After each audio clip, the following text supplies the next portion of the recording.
morning, everybody, whether you're on the East Coast, West Coast, or around the world. This is Coast to Coast. We got everybody in the house and a lot of football to talk about. How's it going, guys? Good. Good. Fly, Eagles, fly. See, this is what I'm talking about. I don't ever do this to him, but he has to jump right on it because that's what weak people do. That's right.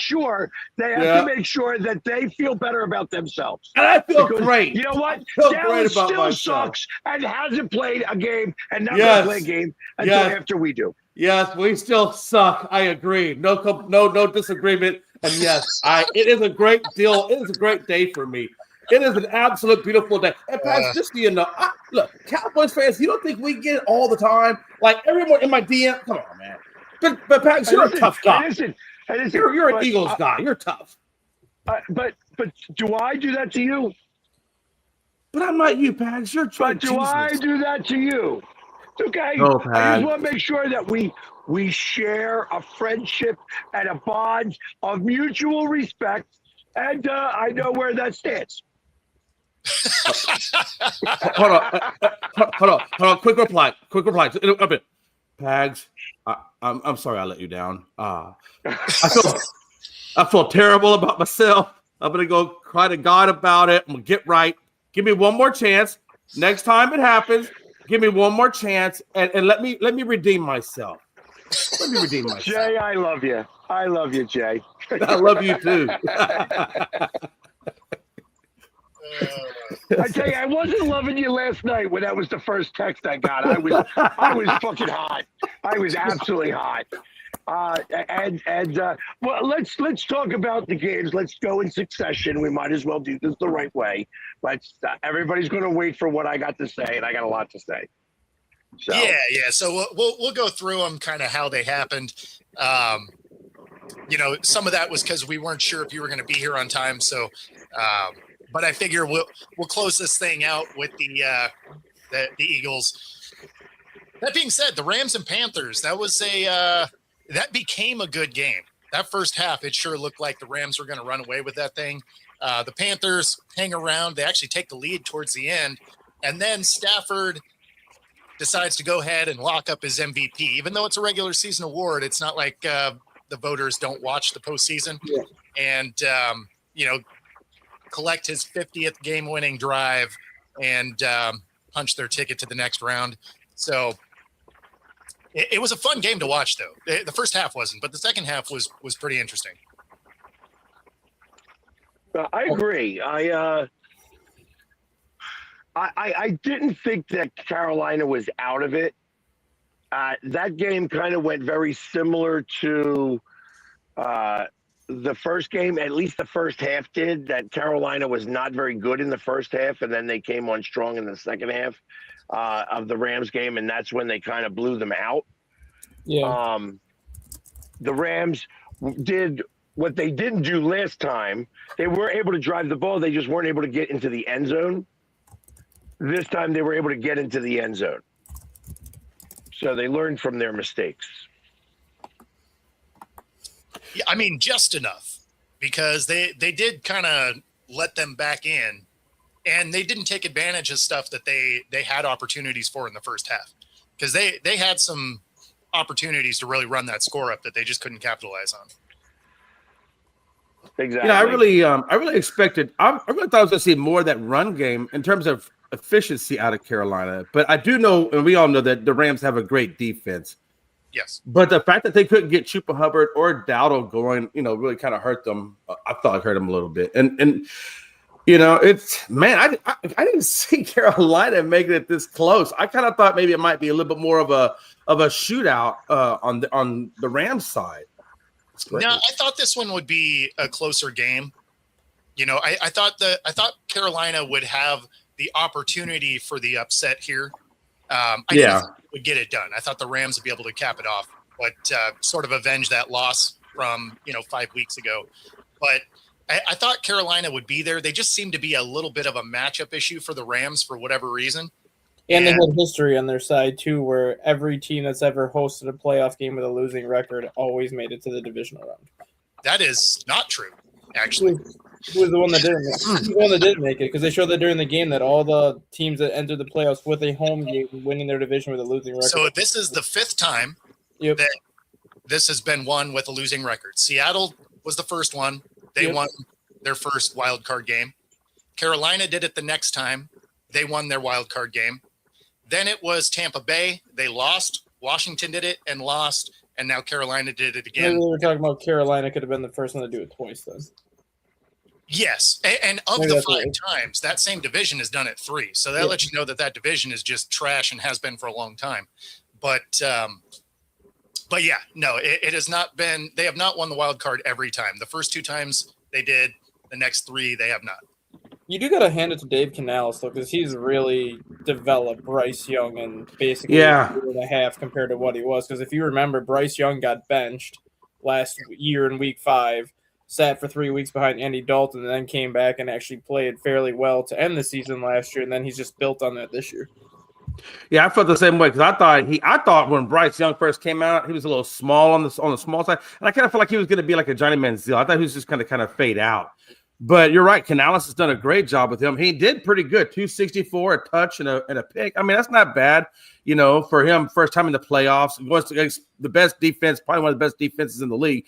I felt like the Carolina took a step forward for me. I mean, even though they were once and out, but still the experience they got to add on to that team. I mean, that's only going to help them grow. And I'm curious to see where they go from here. Yeah. Yeah. So I wouldn't have minded Carolina winning, right? Because that means they would have played Seattle. Like, that would have been fine. I wouldn't have minded Green Bay winning again.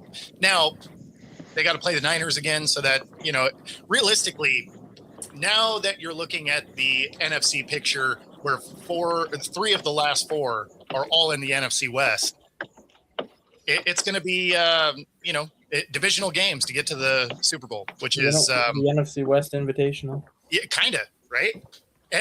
And the Bears are about to get beat up by the Rams. So are they about to get beat up by the Rams, though? Because apparently the Bears like to be down by double digits entering the 4th quarter because that's when they play their best damn football. Yeah, well, before we get to that one, here's the soundbite from Stafford and about that last drive. An opportunity like tonight, I walked behind Tay on the way out and was like, for that last drive, I forget what I said to him, but I was like, let's go snatch these guys. Let's go snatch this one back, man. Let's go. I think you said, let's go snatch these guys' hearts. And that was pretty cold. That was pretty cold. Just to hear that, and I actually literally smiled in the moment because I thought that was like one of the most gangster things you could say in that moment, honestly. And to hear him say that and the look on his face, and then throw the touchdown, and then the look on his face after that was just like MVP stuff. So I think I really do think that they sort of locked up, or he locked up the MVP there. I know Frankie thinks Drake May is that guy.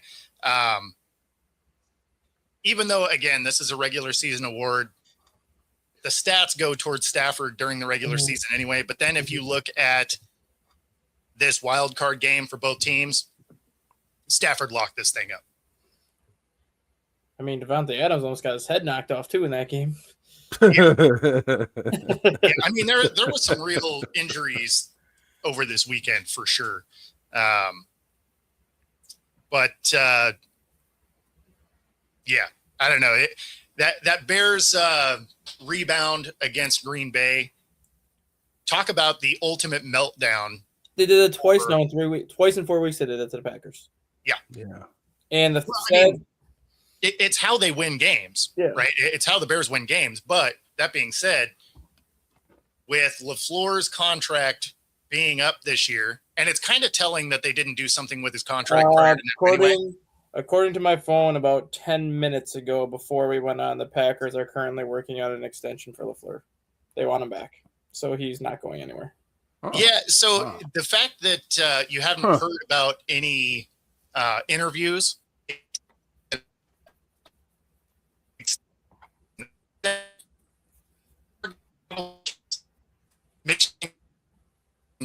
before they actually sign his deal, I could see them quietly talk to some people, and then, oh,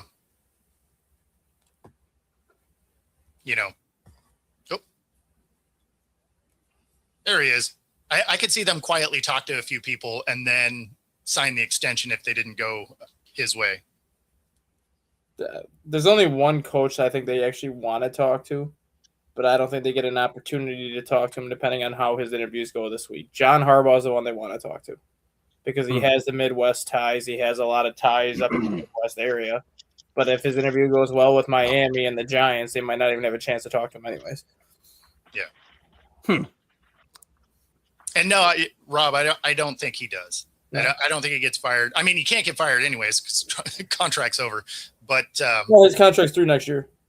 He's got 1 year left. Oh, is it 1 year left? Yeah, he's got 1 year left. No, his contract runs through 2026.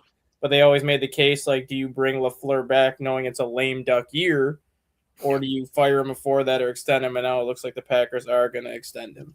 It might not be a long-term extension. It might be like a 1 year extension, but it looks like he is going to get some sort of an extension. Wow. I like what Ben Johnson said though in the locker room. Did you see his locker room speech? It was phenomenal. I mean, that was a pretty damn good speech. You know, I did not see his locker room one. I did get this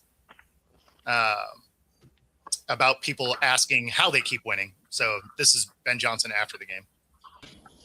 See it again tonight. Are you just amazed by what this team can do?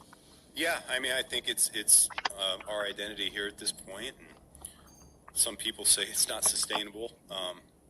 I don't know. You know, it's the takeaways are, that's who we are on defense, and on offense, it's explosive plays. That's kind of what we've done all year long, and coming up in big moments. And as a team, it's just resiliency and knowing that late in the fourth quarter, that's really when we're at our best as a football team. So we'll keep striving to be better earlier in games and starting faster and all that. But that's gives us something to work towards. But I can't be any more proud of this crew than I am right now.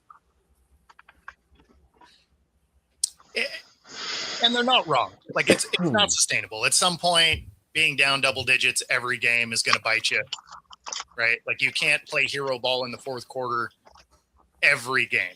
Like at some, especially in the playoffs, like at some point that's going to get you. It'll probably get them next week against the Rams. I mean, that's just Murphy's Law. At some point, your luck runs out. I mean, it just exactly. I mean, but like I said, I mean, no matter what happened, 49ers had the same problem. You know what I mean? It's like they went down and they couldn't score that last touchdown. Yeah. So. Yeah. And then this is LaFleur's end of it. Well, obviously, this one is going to hurt for a really, really long time. When you are in complete control of a football game and the script gets flipped in the second half, and it was a lot of self-inflicted things. And give credit to them. We knew they were a team that could come back and fight. They proved it all season long, and we had opportunities to kind of put them away, and we didn't get it done.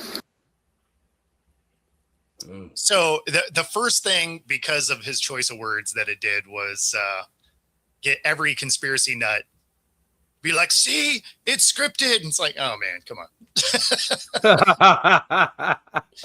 Well, the thing is, like, I'm honestly surprised the Packers are going to extend him because he did this 3 times against the Bears this year, where they dominated the Bears in the first half.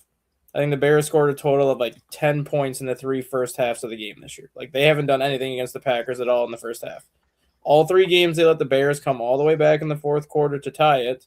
Bears won the game at Chicago, won this game, and they almost tied the game to full overtime in Green Bay until Williams got picked off with 4 seconds left. And he keeps using the same excuses after every game. Self-inflicted wounds, this. Like, it's the same 4 reasons every single game. I mean, at some point, that falls on you and the head coach. Like, it's the same 4, but it is the same four that keep getting him. No, Now, but I know, but at some point it coaching. falls on you as the coach. Like, you course. need to do something to make sure that doesn't happen. Otherwise, you're the one that's going to be gone.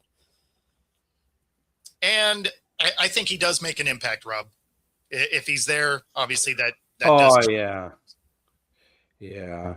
Yeah, no, if Parsons would have been there, that would have been a different game. I don't he would have been flying a lot more to Caleb or putting a lot more pressure on Caleb. But I love that pass at the end with the 1:43 left in the game. They puts it right over the shoulder and David Moore catches it and goes in the end zone. I mean, that was Caleb Williams is, I feel like from what my impression of him was coming into the season or where it is now, you can see he's definitely, become a really good player. I can see him being the franchise guy now. Whereas I never got that feeling with Justin Fields that he was going to be the franchise guy with them. So Caleb Williams is interesting because he has the tools to be the guy. Right. It's just, does he have the mentality? Because he still does a lot of immature stuff. Oh yeah. So it'll be if he can push through that. Mm-hmm. Yeah, but I felt that there was never a doubt on the Bears side. Like, I thought that the Bears were going to come back and win that game, and they did. And I was still telling people that that night I was at a pep rally for the Eagles, which, It's because the Bears have done it all year. Like, they know that no lead is safe against them because they've done this all year versus a team like the Packers. They're not used to being in that position where they control the whole game and then all of a sudden with a minute left, they lose. They're not used to being in a position where they dominate a whole game and then all of a sudden they start letting the game get away late because they don't have the mentality to battle back from that. Versus the Bears, they can be down by 14 points with 3 minutes left and they still think they're going to win that game. yeah, but you could see the Packers were not you could see in there, like, the way that they were carrying themselves. Heads were a little bit heavy. You know what I mean? They felt like that they were defeated. I mean, that's like you just notice a few things, just like as they're coming off the field or like as they're like just trotting on and off the field was just like you could see like they weren't sure how they were going to stop them and they couldn't. And that's the thing, like, it just got to the point with the Packers where it's just like I think they felt like it's deja vu where it's like, here we go again. A third big lead at halftime, a third big lead after the third quarter, and yet we're going to let them back in this game again. Yep. Yeah. Well, I mean, they kind of started changing how they were covering too. They started getting into some of that like soft shell prevent style defense, which just prevents you from winning. Like I hate that defense. Always have. It is like if you're ever going to let a quarterback get rolling, that's how you do it because you let them get in a rhythm. They just start go apart in the middle. And I mean, these guys are professional athletes. You let them get in a rhythm, all of a sudden, it's like, okay, now they start hitting on these throws. Use the defense that has won you the game all day. Right. And if they get one over the top on you, hey, you know what? Good on them. But you're never going to let them get in that rhythm. If you're going to start playing your guys 15 yards back, what's wide open? Literally everything. Yeah. I hate prevent, whether it's just watching it as a player, like always hated it. Yeah, prevent is what killed the Falcons when they were playing Brady in the Super Bowl. I mean, it was terrible. Kills most teams. Let's be honest. Most teams that run prevent end up giving up scores. I will say with the Bears, though, they are going to have one hell of a tight end in a couple of years because Colston Loveland is a freaking monster. Oh, yeah. I agree. Like, Colston Loveland is proving that he is worth that number 10 selection. Like, he's a freaking monster. Yeah. Yeah, prevent killed Carolina, too. That is true. Yeah, in fact, their safeties were 20 yards back. You don't have to be a good quarterback to complete a pass across the middle when there's nobody there. Right. That's true. Frankie, calm down. You guys aren't necessarily world beaters. I think just about everybody had you guys beating the Chargers. Like we're going to talk about it in a minute, but like, calm down. it wasn't that impressive. Are you sure? Yeah. And we'll talk about this too. I don't think the Bears get it done though. Okay. We got the Bills and the Jags. Jags, they had their opportunities. The Bills really didn't play particularly well in the first half. And then like I said, anytime Josh Allen isn't perfect, they lose. He comes in at the end, puts his cape on, becomes Superman, and then Trevor Lawrence did a Trevor Lawrence thing and threw a pick right at the end. Yeah. So now that pick really wasn't on him. He was forcing a ball in, but it was tipped by his own guy. Right. But that's exactly what you imagine this game would be. Is Josh Allen went out and was special on a go ahead kind of score, and then Trevor Lawrence would find a way to turn the ball over, and that's kind of how it wraps up. It's interesting. The last game, the running games for the Bears or Green Bay could not get going, and the Bills, Cook really did not do as much. I really thought Cook would need to have a bigger game, and he really didn't have as big a game running the ball as I thought he was going to have. But again, Jacksonville's Jaguars defense, they can be good at times. Oh, that was interesting. Yeah. Now, we all kind of made fun of Cohen at the beginning of the year because of his, presser and all that. Yeah. One of the reporters that were at the post game might have been the nicest grandma sounding reporter ever. I saw that. You hold your head up, all right? You guys have had a most magnificent season. You did a great job out there today. So you just hold your head up, okay? And ladies and gentlemen, Duval, you the one, all right? Keep it going. We got another season, okay? Take care and much continued success to you and the entire team. Thanks, man. That's a Southern grandma for you right there. Yeah, right. that's one of those ladies that's going to call everybody on her block and invite her over to a Sunday crayfish boil. Yeah. Pretty much. But, I mean, it was kind of cool because usually, reporters absolutely barbecue the coaches. He did have a great first year, kind of maximized, did way better than I think any of us thought, certainly more than I thought that he was going to do. I thought he was going to be one and done this year because of his intro presser. Yeah. I mean, there was definitely the possibility of that. And Frankie, I don't know what you're talking about. I picked your team to beat the Chargers. Like, no, but I like what he's done too as well. What Cohen has done, I like what he's done with Lawrence's game. I think he's done a great job with the offense over there and getting them going and things. For his first year, you couldn't ask for anything better, especially where they've been with other coaches. I think he gives a good stability to them, and I didn't see that coming either with this presser. I thought he was going to be kind of goofy, but he has the locker room and he has them buying in on that system, and I think they're going to get better as well. I think that whole division that area is going to get better, and that side is going to get better.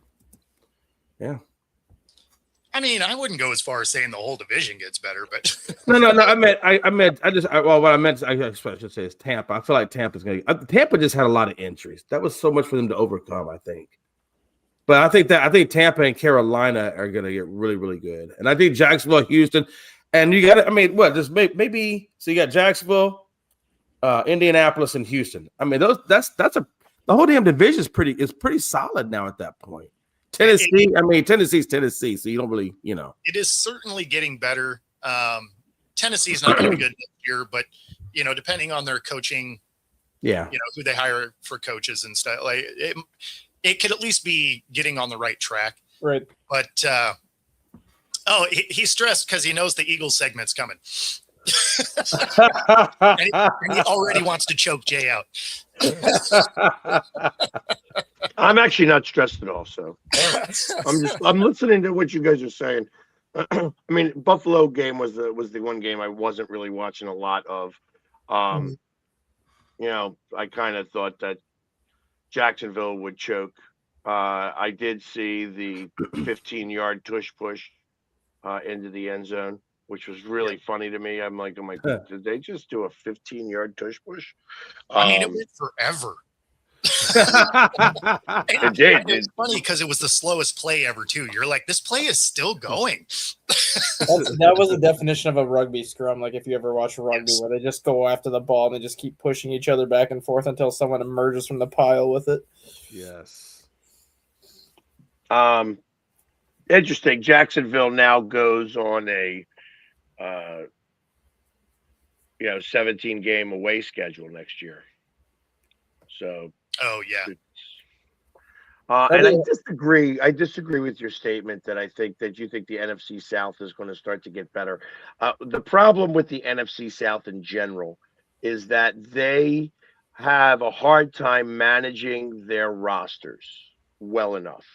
And that's what occurs. When it's time for somebody to get paid, they overpay the lesser player, and they wind up losing a good enough player who can make a difference for their team in general.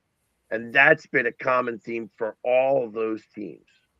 Like the Saints are good at keeping their defense intact, but they're losing their offensive guys. It used to be the opposite when they had Drew Brees. Like they had no problem keeping their offensive weapons, but they had problems keeping the other side of the ball there. Correct. Atlanta does the same thing. Even Tampa kind of does the same thing as well. Tampa's been the best at managing. But I feel like that problems are recurring all the time because they haven't changed the philosophies. I mean, that's, for instance, you've been complaining about that all season, and for 2 seasons, really, Jay, because the philosophy of the Cowboys hasn't changed. Yeah. And that's what's causing the issues. It's not, you have talent, you are able to play games, but it's the philosophy of the franchise that creates the wins and losses for a long term. And, certain teams 100%. Just do that. Yeah. Yeah, 100%. I 100% agree with that. You said Jacksonville's doesn't get a home game next year because their stadium is being remodeled, correct? Correct. They're going to be playing in Orlando. I was going to say they're playing at least in Orlando, right? Yeah. At Camping World or whatever. Yeah, but first of all, that stadium sucks with a capital SUCKS. It's like when they had the Pro Bowls there, it was just like such a crap stadium in general. Yeah. And it's like they got a bus there, you know what I mean? Because they're still going to practice in Jacksonville, right? And then they got to go. So it's really like a 17 game away schedule. I wonder if that's part of Khan's plan for rebuilding Jacksonville, that touristy area around the stadium. I know he had big plans for, all this robust hotels and things of that nature around the stadium. I guess that's part of. Is he starting that plan now? Finally, because it wasn't like that when I was in there not too long ago. I can't answer that question. I've never been there. That's one of the stadiums I've not been to. So I was hoping to make that the next year. Like, hey, I can get that off the list. Nope. Right. Yeah. Instead, I get to go to Orlando. Lucky me. You get to deal with all the Disney nuts. It's a small world after all. No, it ain't. I will kick you out of this chat so quick and not allow you back in. Small world, all of a sudden you're just banned permanently. Banned. I'll never see him again. All right, let's go ahead and talk about this. Do we do this, or do we just go right to New England? Because I can't imagine there doesn't seem to be much to talk about them. I feel like both offenses were inept, and the defenses kind of carried the play. The New England had one drive that worked. That game was terrible. And that's why I definitely disagreed with Frankie over there saying that Drake May won the MVP. Like, he did nothing special in that game. Right. Now again, like I said at the beginning, regular season award, it shouldn't matter. But people still look at that first 2 playoff games as kind of an indicator yet too. Well, yeah, because it's not like the voters are sequestered away, right? Like they get to continue getting information. So those first couple of games do matter, right? Because the voting hasn't happened yet. So with Stafford getting his 50th come from behind win to take a game, and then Drake May looking average at best. I think that really solidifies it. And yeah, it was actually a really boring game, like overall. Like it just was not a real enjoyable watch. Still a close game, right? Like it was still highly contested down to the end. There was no excitement in it at all. Yeah, And good. No, I was just gonna say I thought I mean, and that wasn't exciting, but I think for Drake May, being this his first playoffs ever, still being relatively new, as a rookie or just say second year guy, I thought he did good, right? I mean, I thought he did okay. He wasn't elite, he wasn't like Stafford-esque or anything like that, but I thought he did a good enough job. And as a first year out from a head coach, I'm like, just don't poop the bed. Let's gain some experience from this playoffs. Let's see how far we can go. Just don't poop the bed on me. And I think he did. I don't think he pooped the bed, but he didn't give you a great or elite performance either. I think he just did standard, which is fine for your first time in. The Chargers do have a good defense. I mean, Yeah. what was it? The second-ranked defense versus the fourth-ranked defense. Yeah. So I mean, it was going to be a defensive struggle all the way across. It doesn't get really any easier for New England. I mean, it's like it'll be interesting because obviously they're going to get. My expectation is Houston. If they don't get Houston, they're going to get a Steelers team that's really all defense and not much offense in general because nobody can seem to catch the ball over there. Well, and their defense is terrible. It's the highest paid defense, and they're ranked like 23rd. Yeah. Yeah, but that's not a real stat.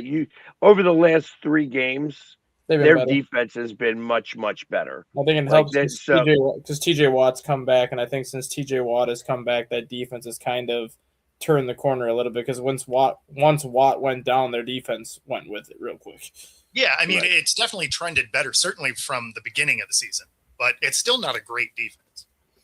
And ultimately, I think that it's, if it's Houston, then Houston's got the best defense in the league. So it's going to be a tough battle either way. They're going to have to score more than 16 points. Yeah, the thing with Houston, whether Houston wins this week or not, Houston has yet to win a road playoff game as a franchise. That's the only thing that is kind of preventing, I think, Houston from making a deep playoff run because they could win their first road playoff game this week. But do they win 3? But do they win 3 road playoff games to get to the Super Bowl? That's where the struggle is going to be for them, just because they have never had any success away from Houston in the playoffs. I mean, you could say the same thing that they haven't had a winning streak like they have right now either, rattling off 9 in a row. So I mean, they're doing things they haven't done anyway. Yeah. Yeah, and this is Stroud's second time in the playoffs. So third time. Is this his third? Dang. His third year. He's been there all 3 years. That's right. You're right.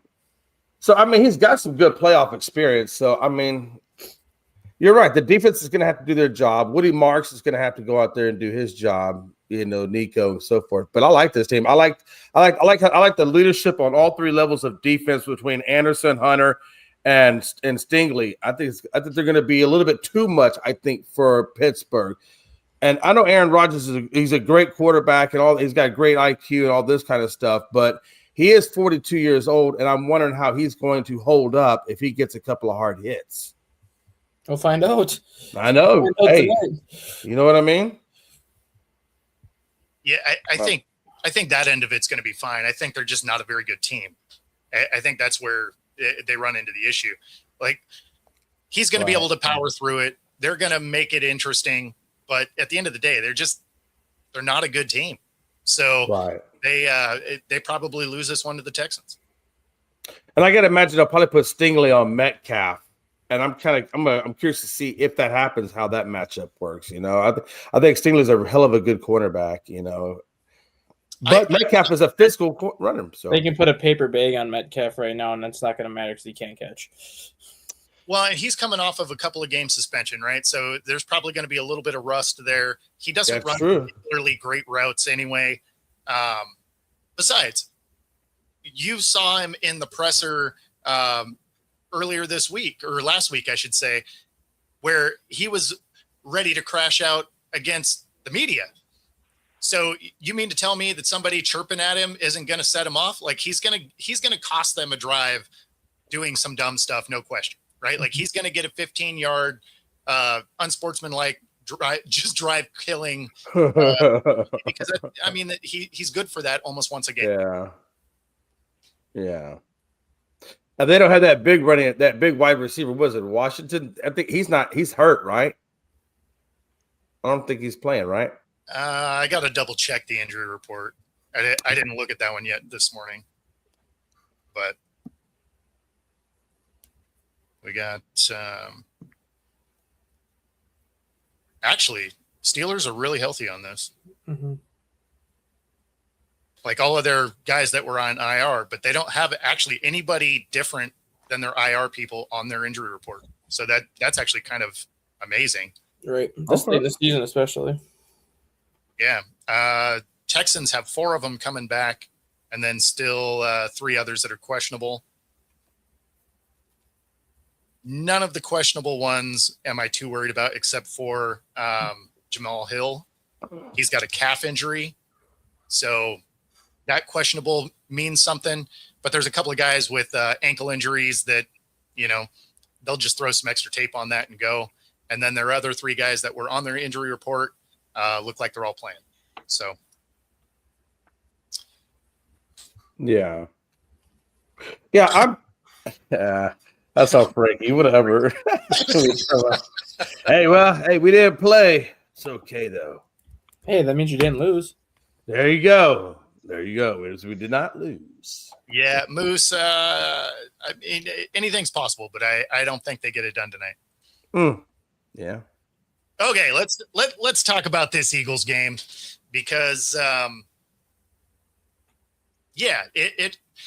Eagles offense looked like they did most of the year. Like it didn't look that good. There were moments, super inconsistent. The defense looked pretty solid, but the offense just really couldn't seem to get it going. Yeah, they were frustrated when I saw AJ Brown over there yelling at Sirianni. I was like, oh, this ain't going to be a good day for them. You could just see the frustration. When did that happen? First quarter, I think. Maybe. When did that happen in the game? Yeah, it was early in the game. I think it was the first quarter, early second quarter. Yeah. Do you think that's I didn't see that. And so Sirianni said that he was just trying to get him off the field. Okay. Yeah, how did that work out? I mean, he was off the field, so I mean, I guess. I guess it did good. But he was definitely giving Sirianni a mouthful. Yeah, he was. Yeah. Do you think that's the end of Brown and Philly? I think so. Yeah. I think once I saw something like that. I think that was probably going to be true anyway. And I think the fact that he dropped that one ball on the Eagles' last possession, which ultimately kind of affected that last drive too. If he catches that, it's a different mindset finishing that game as opposed to like, oh, you just had a 25-yard pass hit you right in the hands that you dropped. Like, that's how I think A.J. Brown's going to go out is, I dropped the last pass ever thrown to me in Philadelphia. And I chewed my head coach out and got yelled at too. Yeah, but he had a couple of different drops. And there were a few different things that I saw from A.J. Brown that I didn't really care for in this game. It's like he's running routes a little lazy. It's like things that he did in the past that made him an elite receiver, he chose not to do. And you expect those types of routes like from DJ Metcalf and stuff like that. Like or DK Metcalf, like where the problem, what could make DK Metcalf an elite receiver is that he lazily goes and runs his route. So it's not that the route ever gets bad. It's just that he never really gives you any space to be able to throw to him the ball. So and he doesn't square off a route though. Like if the route is required to really just plant and go to create that separation, he rounds them out, which helps your defenders out. Correct. And that's that was what was going on with AJ. AJ was not doing anything to be able to create any type of separation whatsoever. So now it's being contested. I will say, I mean, the Eagles did a lot to make sure that they didn't win this game. Yep. But I will also say that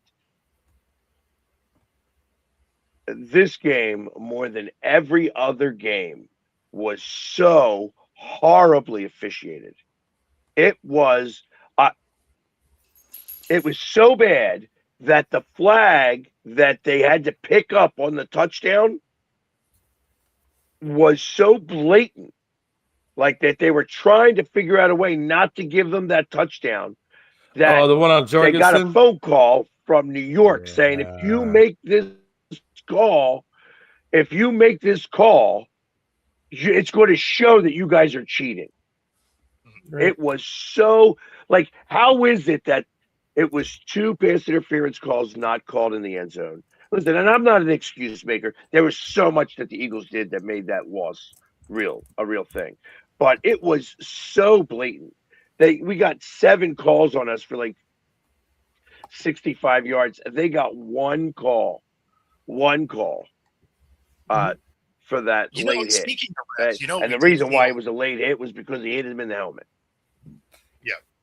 No, Now, one thing we saw all weekend that on the officiating side was makeup calls, but they weren't like unless.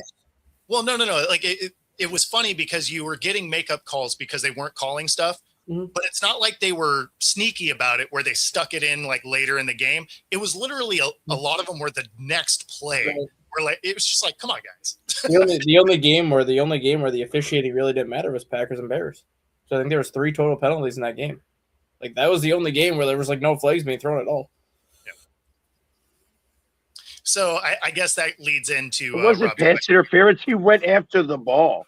That wasn't pass interference. He made a great play on that ball. He has the ability to go after the ball too. So it wasn't pass interference. Yeah, but the one where he was blatantly mugged in the end zone, and the referee was right there. Listen, I don't have to blame the refs. The Eagles did enough to lose this game in general. Mm-hmm. But it was just like I said, it was so blatantly bad. I mean, it was just blatantly bad, the callings. It's just the fact that they chose not to call things. There was the one call. I don't know what it was. The play was over. And everybody's going back to the huddle. And then the flag came out. Like it was like 5 minutes after the play. And they decide to throw the flag for some weirdo thing that happened. Some of those are called down from up above. Well, it could very well have been. They were calling a lot of that then because it was just weird. It looked like the refs did not want the Eagles to win, and it was blatant in certain circumstances. So is that the Eagles did enough themselves not to get a win? Is that what the fans are basically going with then? No. The fans are like, hey, listen, this is an inept offense. The first half, they did something that we hadn't seen. They did a run to the tight end. Yeah. That worked famously. Mm-hmm. Yeah. That was a great play. Mm-hmm. Like, okay, look at that. Here's a play we haven't seen before. In the last drive of the game, they called the same play 4 times. There were 12 plays in that drive, and they called the same play 4 drives. Yeah. That is, it's not going to get fired today. It's going to take 3 or 4 days for them to fire him. But that is lazy calling. I feel like that play wasn't working so great. And, when you look at the offense as a whole, they don't motion. It's like, hey, this is the play and we know it's coming and we're going to beat you to it. Frankie said a little bit earlier about Williams, how, yes, would I have liked to have Williams re-sign Milton Williams? Would I would rather have Mekhi Becton on this team? 100%. The offensive line was not the offensive line from last year. Right. And it was a tremendous difference. Jackson and Johnson were not the same as Williams and Becton. It just wasn't the same. And it was very apparent. It was very apparent. I was listening today on the radio. They had last year called 96 automatic runs for Jalen Hurts, taking away all the tush pushes. They had 96 runs, designed runs for Jalen Hurts. This year, they called 41, most of which were called in the first half of the season. I think it was when they played. I think it was when they played the Vikings. They had 6 or 7 in that game alone. Because that was a game that Hurts had was almost perfect. He was 25 of 27 passing with 3 touchdown passes that week, but a lot of it was because he had the designed runs that softened up the Vikings blitz. Sorry, Frankie. I mean the other guy. There was another Williams that was playing on the offensive line last year too. I thought that's who you were talking about. Rob, but Mekhi Becton and Williams both. So obviously, there's a lot of teams that would like him as an OC. I think he's getting 6 interviews for head coaching jobs. Yeah. Yeah, I think he's not somebody they were talking about that yesterday, like Eagles fans that Mike McDaniels. I'm like, he's not going to be available. He's going to be a head coach. Yeah. So there's no way for him to become an offensive coordinator. And I don't know that I want another offensive coordinator that the next year is going to disappear. It's time for us to have some continuity. Would you be open to bringing in Bobby Slowick? I don't know enough about him to be able to say one way or another. D'Amico Ryans hired him to be Houston's OC his first year in Houston. Yeah. CJ Stroud had a great first year with Bobby Slowick. The second year wasn't great, but a lot of that was because of the offensive line issues where CJ Stroud was getting just hammered. And Slowick ended up getting fired, I think, week 11 last year. And I don't know if anyone signed him this year. If they did, he wasn't an OC this year. But he was being viewed as kind of one of those up-and-coming offensive coordinators that could get a head coaching job in the near future. But now that he's kind of had a year away from calling plays, you might be able to get him for a couple of years and just have him rebuild up his resume. Yeah. Yeah. I liked him when he was in Houston. Yeah, he's the good. problem I I like have him. with that is that it's like I feel like there's enough talent on the Eagles that next year they could go back and make a deep run into the playoffs. And I think if you make that deep run into the playoffs, whether you make it to the Super Bowl or not, that you start to get your coordinators plucked. And I know Vic Fangio's not going anywhere, but an offensive coordinator is going to go somewhere. And I just I'm torn a little bit now. I feel like the first and foremost thing that we need to have happen is more continuity on our offensive line. We rotate guys out on our defensive line. We did not get a lot of pressure yesterday, and that's Vic Fangio not dialing up any blitzes or anything. He was trying to recreate the Super Bowl last year, and it wasn't working. You got Trent Williams, who's still one of the best in the league. You know what I mean? And they put him on Carter a lot. And that's why Carter, the one play that he wasn't on Carter got in and sacked him. There were just a few different things. I feel that the Eagles have to take the same mentality on offensive line as they do on their defensive line, and that we have to start to solidify that.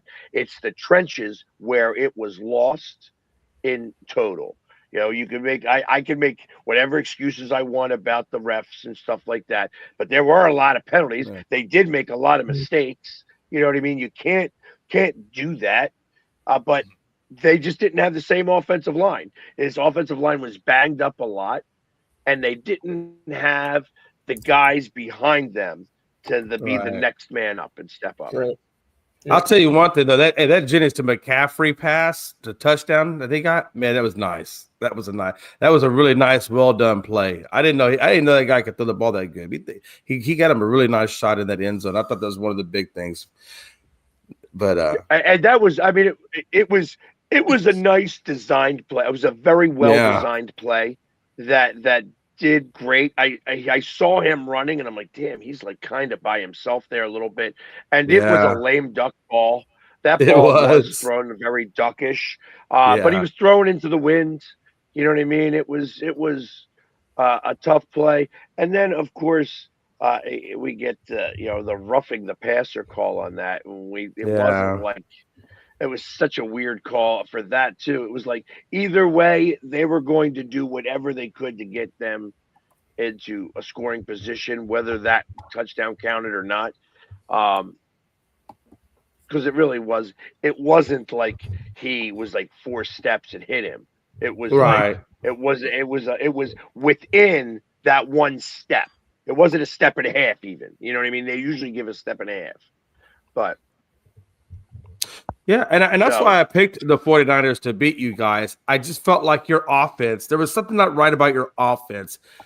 Internally, I felt like there was just not I felt like you guys were not on the same page, between the players. And I felt like that was what was going to get you. And I felt like that's what got you ultimately. I think Saquon Barkley said it best. Saquon Barkley said it best. He's like, you look at our 18 games this year, and I don't think that there was one game. He says maybe there was 3 or 4 games where the offense played both halves. It seemed like we only played one half of football in most of our games, and you can't win, especially when you get into the playoffs. I thought that the offense was playing possum a little bit. I really believed that. I thought that they were going to take, I think what happened is that they have plays in the playbook that they just chose not to use. And they chose to coddle Jalen Hurts. And you continuing, when you call the same play 4 times in a drive that you absolutely need, and then there were 3 times in that drive where there was a guy wide open, but he wasn't part of the reads, and he tried to throw the ball somewhere else. Like they're wide open. It was frustrating to watch as a whole.